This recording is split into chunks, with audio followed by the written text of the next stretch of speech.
Hi guys, जय हिंद। आप सब कैसे हैं? मैं खड़ा हूँ अहमदाबाद के जजेस बंगलो चौराहे पर। आप देख सकते हैं कि पहले यहाँ पर दिन में भी लोग ट्रैफिक सिग्नल्स को फॉलो नहीं करते थे, लेकिन अब रात को 1 बज रहा है और यहाँ पर लोग सिग्नल्स को फॉलो कर रहे हैं। कोई भी पुलिस वाला यहाँ पर नहीं है, फिर भी लोग ट्रैफिक के रूल्स को फॉलो कर रहे हैं। आप देख सकते हैं कि यहाँ पर कुछ गाड़ियाँ हैं वो खड़ी रह गई हैं क्योंकि सिग्नल जो है वो बंद है। जहाँ पर सिग्नल खुला है वहीं कार जा रही है, वहीं लोग जा रहे हैं। पहले ऐसी हालत थे यहाँ पर कि पुलिस वाले दिन में भी होते थे तो भी रूल्स लोग फॉलो नहीं करते थे, लेकिन अब यहाँ पर सिग्नल्स, ट्रैफिक के सारे रूल्स है लोग फॉलो कर रहे हैं। मेरा देश बदल रहा है, मेरा शहर बदल रहा है।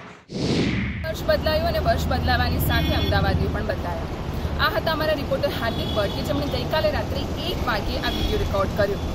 જો તમારી પાસે પણ આવી જ કોઈ સકારાત્મક વાત કે પોઝિટિવ વિડીયો છે તો નીચે જણાવેલા અમારા વોટ્સએપ નંબર પર તમે એ વિડીયો મોકલી આપો।